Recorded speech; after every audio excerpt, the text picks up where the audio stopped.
Eh, Pak Haji, ini warga Danau Lampah tadi luar biasa Pak, banyak sekali yang datang Pak. Ini dukungan buat Bapak sangat masif. Nah, terus ada aspirasi katanya ini desa ini jarang tersentuh oleh pemerintah sebelumnya, ingin ada perbaikan pembangunan. Nah, mungkin menjadi amanah ke Bapak kalau besok Bapak insya Allah jadi Bupati Kuningan Pak, bagaimana Pak? Ya, memang problem kita di Kuningan itu salah satunya adalah pemerataan, artinya jangkauan pelayanan pemerintah daerah kepada masyarakat. Jadi beberapa daerah, bukan saja Danau Lampah, tapi daerah-daerah yang ada di agak jauh dari pusat pemerintahan memang mengalami apa kita sebut pelayanan yang terbatas gitu. Terutama dalam hal infrastruktur ya.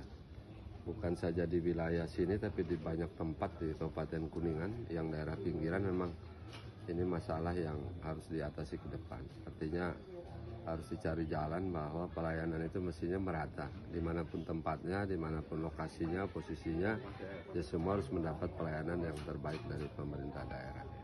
Sehingga kita berkomitmen bahwa daerah pusat kota maupun daerah yang agak jauh dari pusat pemerintahan juga mereka adalah mendapatkan hak yang wajar, hak yang layak. Karena apa?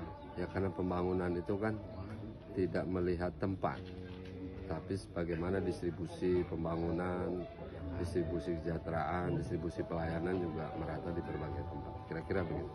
Berarti nanti untuk pemerintahan desa yang di tapal batas Pak, yang di perbatasan-perbatasan itu kan dengan Cirebon itu Pak ya? Bagaimana Pak nanti untuk koordinasi? Justru kalau dalam strategi komunikasi antar daerah, itu daerah-daerah yang tapal batas itu kan etalase. Etalase itu artinya tampak muka dilihat dari daerah lain. Maksudnya daerah perbatasan itu daerah yang mendapatkan prioritas yang bagus karena dia cermin untuk dilihat oleh daerah sebelahnya gitu kan. Ya kayak Indonesia bertetangga dengan Malaysia, maka otomatis kalau daerah perbatasannya bagus, rame, itu akan mengundang pihak sebelahnya untuk ikut berpartisipasi di situ. Saya contoh di perbatasan Kalimantan ya, Indonesia dan Malaysia.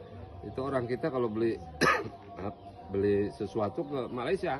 Kenapa? Karena dianggap jauh lebih dekat. Jadi kalau daerah sini maju berbatasan dengan Cirebon, itu peluang ekonominya justru jauh lebih bagus karena pasarnya menjadi terbuka untuk daerah lain juga gitu.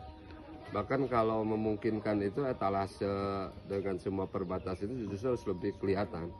Oh iya Pak, saya ingat untuk wilayah di perbatasan di sini dengan Kabupaten Cirebon ini Pak, tentang kalau musibah kebakaran ya, damkar Cirebon jauh untuk menuju ke sini, kadang suka minta bantuan dari enggak yang Cirebon minta bantuan ke UPTD Damkar Kuningan.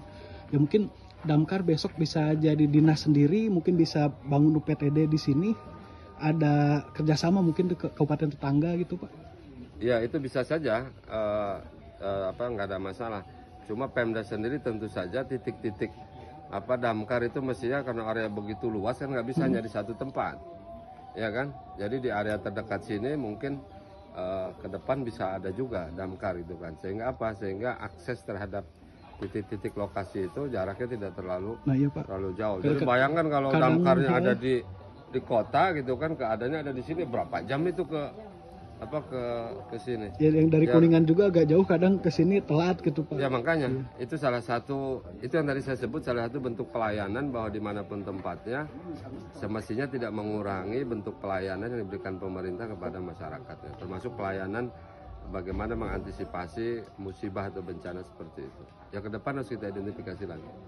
Saya kira prinsipnya Pemda harus memberikan pelayanan terbaik kepada warganya dimanapun berada, kira-kira begitu. Bahkan dalam rumus promosi, perbatasan itu etalase, karena dia harus dimanfaatkan sebagai daerah penyangga bagi daerah sebelahnya gitu, bagi tetangga sebelahnya. Ya kalau di sini ekonominya rame, transaksinya rame, bagus, bisa narik orang dari Cirebon untuk bertransaksi di sini, kira-kira begitu. Makanya ke depan itu perbatasan-perbatasan, apalagi dengan Cirebon ya, itu harus mendapat perhatian yang lebih intensif lagi. Sama ini Pak, saya melihat banyak pohon mangga daerah sini. Nah, Majalengka bisa ekspor mangga ke Jepang harganya 10 kali lipat dari harga pasaran mangga di Indonesia Pak. Apa bisa diberdayakan juga Pak nanti Bapak Pak? Iya, saya kira bukan saja mangga, mungkin beberapa komoditi lain masih bisa kita cek ulang. Karena sungguhnya Kuningan itu kan termasuk kategori lahannya subur, tanaman hortikultura termasuk buah-buahan, sayur dan seterusnya. Itu juga luar biasa. Budaya tanamnya sudah bagus lah di Kuningan itu. Tinggal naik satu tingkat aja. Budaya tanam ini berubah jadi komoditas bisnis kira-kira gitu. Ya kan? Nah, untuk komoditas bisnis ini kan nggak bisa kayak kita nanam mangga asal celap aja gitu. Terus dilur ditinggalkan, ya nggak bisa. Kalau komoditas bisnis itu dia harus ditangani, dikelola, di-manage dari mulai hulu sampai hilir. Tanamnya di mana, tempatnya di mana, perawatannya bagaimana, kemudian akses pasarnya gimana. Namanya komoditas usaha kan dia harus manajemennya menjadi diperbaiki. Nah, kita harus naik satu tingkat itu. Apalagi di sini pengusaha-pengusaha Kuningan banyak, sehingga saya kira ke depan saya akan ngajak banyak pengusaha untuk mulai mikirkan soal ini. Ya kan, Bapak 2 periode di DPR RI udah punya bekal sering lawatan ke luar negeri, kunjungan kerja ke luar negeri ya Pak ya. Punya relasi banyak di luar negeri. Dan sekarang Eropa itu sedang ngincar tuh rambutan juga. Itu udah sangat mahal. Kuningan ada Walahar yang produktif sekali. Mungkin bagaimana Pak besok Bapak bikin tata kelola ekspor untuk komoditas-komoditas unggulan Kuningan itu bisa mendunia gitu Pak? Iya, jadi memang contoh di Jepang aja ya. Jepang itu perlu suplai pisang. Perlu suplai pisang, tapi pisangnya ini rata-rata dari Thailand dan Malaysia.